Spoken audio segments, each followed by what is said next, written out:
Welcome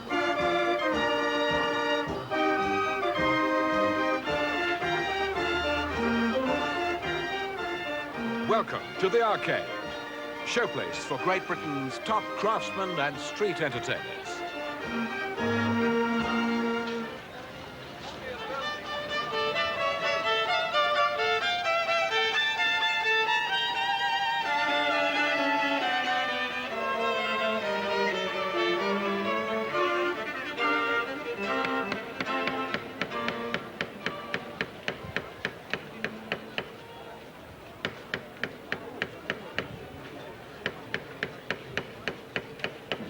Vicky, where did the tradition for this leather carving come from?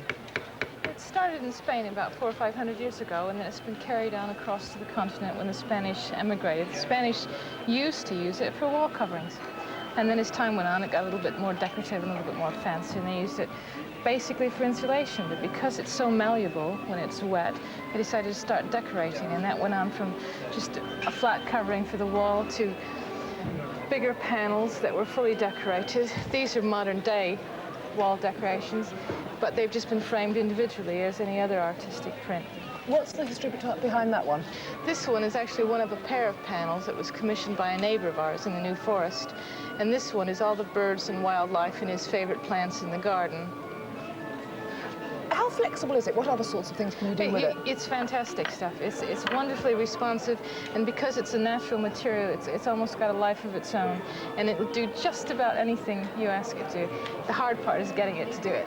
Yeah. The trout up there caught my eye because that's a slightly different technique, isn't it? This one, yes, it's carved flat, just as this was carved flat, then cut out and packed from behind, so you get a three-dimensional effect and looks almost like a taxidermy model. But again, that's all leather, sprayed with a wet varnish, so it looks rather like a wet fish. And the flowers? That's something different again.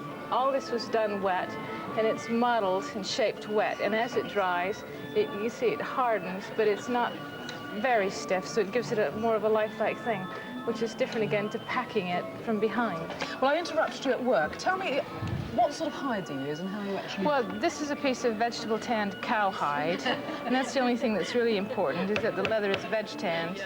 That's how you make the mark in it. Veg tanned rather than chrome, because chrome leather repels water, and this you have to have wet. You can see the dark, how dark it is there. That's where the leather is really wet. But you're not actually cutting it out, you're simply compressing it. Taking nothing away. All this has been cut with a swivel knife, and what this little tool is doing is compressing the fibers of the leather behind the cut. And as that dries, that will stay there. And you get a lovely amount of bruising and shading, just natural leather as well, like this. Yes, that's the end product, uncoloured at all. That's right. Nice ball there. And all that is just the bruise marks of the tools because the leather was wet. But the rest of the work you've got here is all staining various... Yeah, they're all spirit-based leather dyes. They're quick, very quick penetrating, but I tend to use them as watercolors. But you have to be very quick and very firm because there's no going back. What happens if you do make a mistake? You've ruined the piece, have you? Well, no, you just hope that you've ruined it in such a way that you pretend it's supposed to be that way. But you can only make it darker. There's no way you can remove it or lighten it or shade it. So I just start light to dark, and then if you do have to get a little bit darker than you intended, you can always say, well, it's a nice dark piece. It was meant to be in the first There's no way to get it out. The spectacular piece on your stand there, which I've never seen before, is this sculpture. Now, how do you tackle that? Where does that start? Well, that started just with the idea that leather was so cooperative about having things done to it that I wanted to produce a three-dimensional sculpture. It actually started fiddling. I started fiddling with, well, the trout, the flower were the first stages to it, but the actual cockerel is on a wire frame. Yeah. He's got a wire armature just like any other sculpture. Then he's got a wad of chicken wire, and he's built up with scraps of leather. These are called skivings, which are taken off the backs of pieces like that. It's just, we use a razor blade to take thin pieces off. And that was just built up layer by layer until I got the actual chicken form that I was started after. Then the outside bits, almost like a leather jacket, they were all cut separately, carved flat as the caravan here, and then dyed, and then sort of put together as a jigsaw. How do you get the tail feathers, for example, to hold their shape like that? Well, they're done again. Everything is done wet. And everybody goes, oh, shock horror when they see me throw water all over leather, but it's not the water that hurts leather, it's heat. So I've applied heat to that when the leather was wet, and I use a handheld hairdryer, very close, very intense heat. And as that leather dries out, it almost changes its chemistry. So the shape you give it then is the shape it'll keep. I mean, we all know about leather gloves. You go out for a walk in the rain and you come home and you put your gloves off and just dry these out, put them by the stove, and the next morning they're breakable. So it's the heat. It's the heat that does the damage. If you try to control that damage, then maybe you can create something different out of the same material leather. Our street act this week is a trio of musical ladies called Humoresque. Can they raise more than £15.30 from this crowd? That's the amount won by our champion busker so far, magician John Lenihan.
While Humoresque have been serenading us, we've been passing around the collection hat, and we'll let you know later how generous or otherwise people have been.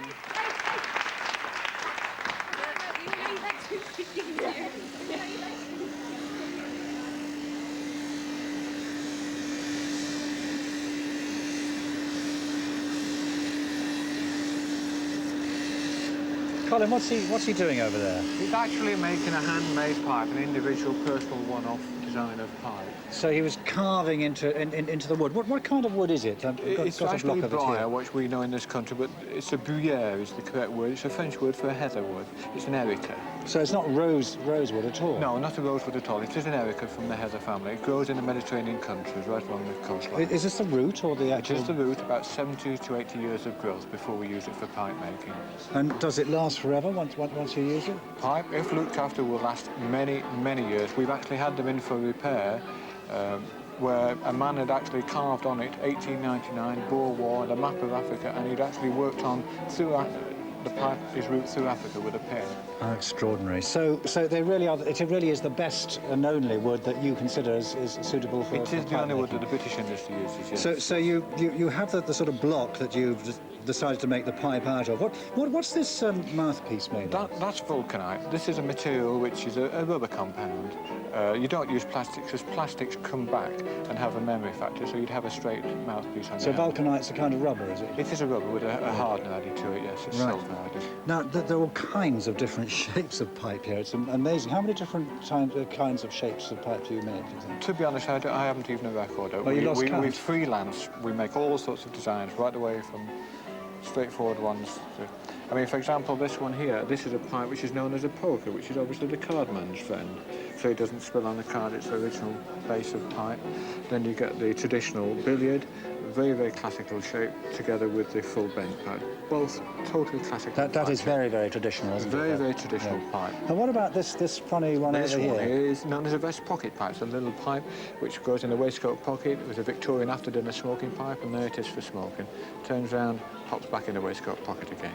And is that somebody was saying that was used by policemen a lot? Is that... It's also, yes, a little policeman might use it because he can have a smoke on duty, fold it round and put it back in his tunic pocket Very without the discreet, sergeant very catching discreet. him. And is this the one that you sold to Malaya? You told Well, me? actual fact did an export order for 5,000 of those to Malaya, yes. A lot of policemen in A lot Malaya. of policemen in Malaya, Mr. Snowfall. All right. Now I know that you try to get very often the kind of noddled, kind of natural look on the side of the pipe as well. Is that what your colleague's going to do? That's what over he's there? actually doing at the moment, where he's actually putting on that effect on it, or part of the operation to get that effect of it, yes. Because the top is totally natural, and presumably on the block, you actually hope to get the same kind of effect As as you do on close the as top. you can to nature, but one can never copy nature exactly correct. Yes, I see. Now, what about the stain and the colouring on pipes? I mean, there are all kinds of different colours here. Do you stain them? Are they the natural colour of different briar or No, what? that is the natural colour of briar. It's a very light coloured wood, and the reds and the orange browns and the browns are all stained finished pipes. So this is the natural one, That which is the isn't so natural. popular, I imagine, is it? No, it's very, very popular for top quality handmade work, but normally it's used only for that end of the market. What about ladies smoking? I mean, because ladies do smoke pipes, Oh, don't yes, they? What sort of occasionally. pipe do they like to smoke? Well, the ladies, I go to badminton, to the horse trials there, and I've sold many of these, the church warden pipe, which is... Oh, that's super, and that's isn't it? based on the classical sailor's cutty clay pipe, and with the church one. A long pipe, because it was based on the clays, which were a hot pipe to smoke, so they made them long in order to cool them down, and that is... So you mean the distance from there right away along the Give that mouthpiece nice, gives it cool smoke. time to cool? Nice fireside Is pipe. there an optimum kind of shape for the bowl of a pipe? I mean, or do you just make any old sized whole cup? There's no any old. It's made to suit the pipe that you're actually working on, so it's individually made for it. Now, what about the history? I mean, when did these first come in? Did briar's pipes Briar come in? pipes first came to this country 1859, but long before that there was clay and the meerschaum pipe. The clay pipe was used by the man in the street, the meerschaum pipe by the aristocracy. And you yourself, do you have a background of pipe making? Did you train in this? No, I didn't. Originally I was an instrument engineer on power stations and petrochemical plants. Good heavens, so you opted out into pipe making. What a yes, contrast. yes, yes, Do you yes. smoke a pipe No, yourself? I don't know. No, it's just one of these. I'm like the brewer, it doesn't Why drink. not? I just enjoy making the pipes. Yeah, but actually, of course, one of the things about a pipe is it's a great hobby, isn't it? That you can actually...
acid from the pores of the feet, allow your feet to breathe and perspire normally. But if you put a tablespoonful of rock salt crystal, now this is a mineral salt, if you put a tablespoonful of rock salt in a bowl or a basin of warm water, simply sit down and bathe your feet for a good 5 to 10 minutes. Now, that will get rid of the acid from the pores of the feet and allow your feet to breathe and perspire normally. But having done that, if you take a small amount of the cream, now this is a herbal and mineral cream. We actually make it out of pure herbs and mineral salts. If you take a small amount of the cream, and here on the metatarsal area, that's the area of the foot where you get your leverage of the foot to the ground. If you massage the cream well in, that will soften any hard skin that you have in that area. But at the same time, massage on the sole of the feet, around the back of the heel, where you get the splitting of the heels, which you ladies get, as you know. In between the toes for athlete's feet, that's the fungi between the toes, around the ankles and around the bunion joint. In fact, the only thing you do not massage is a corn. And you know, ladies, a corn is only nature's way of telling you your shoes are too tight. Because if you didn't wear shoes, you realise this, you'd never get corns. But if you have got one, if you take a small amount of the cream, place it over the surface of the corn, cover it with either a small piece of lint or elastoplast, but leave it covered for 3 days and 3 nights. We give you a guarantee, in writing. If you cannot remove that corn like a splinter after 3 days, then we refund your money. Now, the other product we sell, ladies and gentlemen, is a product called Salts of the Earth. We don't make it, it's a blend of rock salts from all over the world. If you put 2 tablespoonfuls in a cup of boiling water, stir it till it dissolves and add that to your bath water, that is the finest thing in the world to bathe in. It not only gets rid of the acid from the body, but it keeps your body nice and fresh. And that, in turn, is the finest thing in the world for any rheumatical trouble. Rheumatism, arthritis, lumbago, general sciatica, you know, the general aches and pains of the body. Joe, it seems like I've come to the right place after an hour walking around the arcade. Do you actually like the human foot? No, I think feet are disgusting. I must be honest with you, I hate looking at them, I talk about them, I understand a lot about them, but to actually look at feet, no. Do ladies come along and start taking their shoes off? They do, and I'll go the other way. You don't sound as if you're really convinced about this job of yours. I love it. You know, I can tell people how to look after their feet. You know, our product's a marvellous product. But to actually look at feet, people don't look after their feet. Just explain to me again how it works. We've heard what it is, but what does it do? Well, if you go to the seaside, you know when you go in the sea, you come out, your feet feel marvellous afterwards. Yep. OK, because what has actually happened is the acids come away from the feet and allow your feet to breathe. Your feet must be able to breathe. But as soon as you put on a pair of tights, a pair of socks, a pair of shoes, your feet are encased, they cannot breathe. So therefore you get sore, tired, aching, burning, over-perspiring. Smelly? Smelly feet, that's it. People come up to me and say, why do you put smelly feet on there? I've never had a person come up and say, excuse me, have you got anything for foot odour? They come up and say, excuse me, my son's got smelly feet. It's just true. So, you know, we call a spade, we call it smelly feet. But that's caused by the body acid going sour. Now, to do that, all you do is bathe your feet in the rock salt. But it is the cream that replaces the natural oils back in the skin where we get our results from. And how long has this treatment been known about? Rock salt, in actual fact, in its rock form like that, was sold in London in the street markets over 100 years ago. Very, very old-fashioned. When I first started, we used to put it on the stall and break it with a hammer. Now it's a bit more refined and it dissolves a lot quicker. The cream I have personally manufactured for over 35 years. It's the same formula we've used all the way through. It works. So we can't improve it and say we've got a new formula. Our formula works. It does its job. We, in actual fact, give you a guarantee with each and every one of our products, stating that if it does not do the job, then your money's refunded. So Joe, if you try it... Your feet aching? My feet are killing me. No, not really. I've got the most beautiful pair of feet you've ever seen, and I can put money on it. I won't ask you to prove that. Please don't. Are you sure you can live with the people after you've had the treatment? Oh, yes, indeed, yes. You see, but you have to look after the feet, and that is it. The great thing about it is, if you look after your feet, let's be fair, if you look after your feet, you're a lot happier in yourself. You can see people walking around, and their feet are aching, and it shows in the face. Is that right or wrong? That's right. That's right. How many times have you been out and you've suddenly said, oh, I must sit down.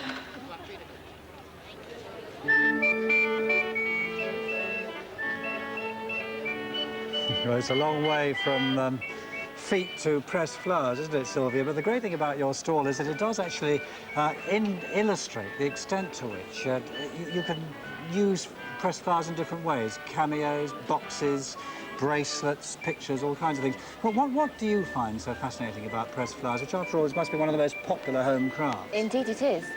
I think the real pleasure for me is in being able to make beautiful things when I wouldn't claim to be an artist at all.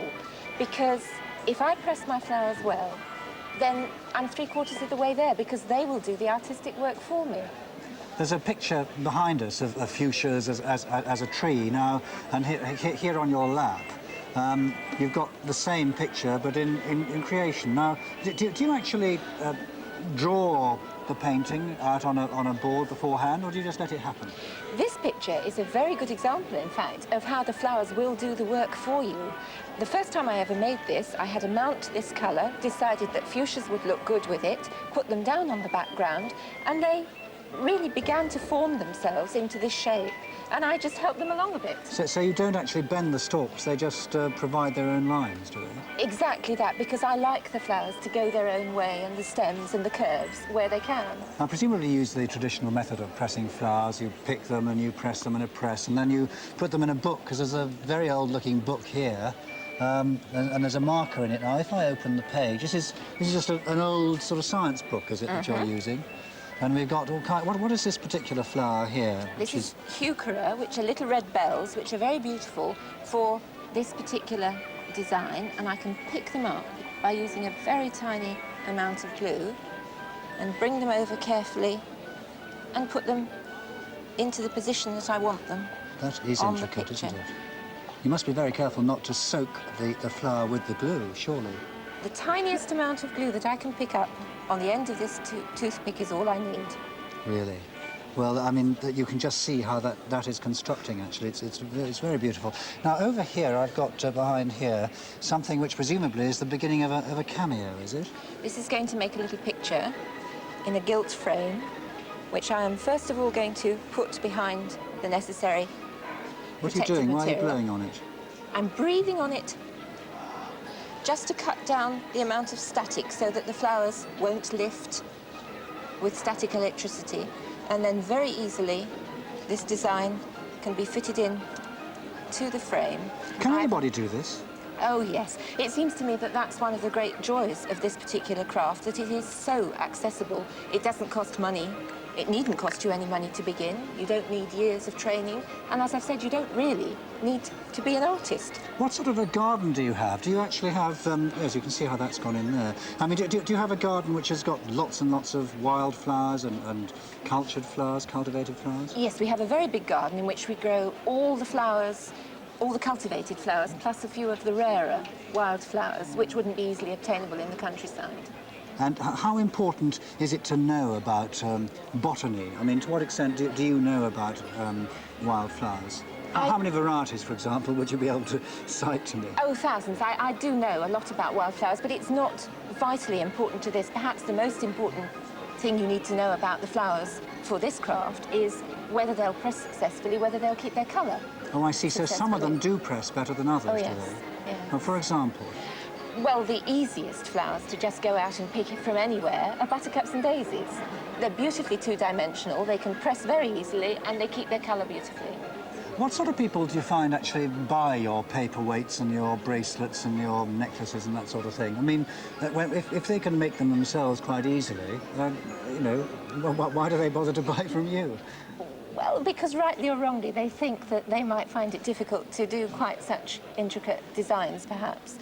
But very often they buy both the finished articles and the empty frames so that they can have a go themselves. Did you have any training with this picture composition and paperweight and so on composition of dried flowers? None at all. I read a few books, but the real training was practice, experience, just doing it, and it changes and develops as I go along every year. My style is different from the previous year. You make it sound very simple, but of course an awful lot of schoolgirls start pressing flowers, don't they, when they're at school, so from little acorns great things can grow. Well, yes.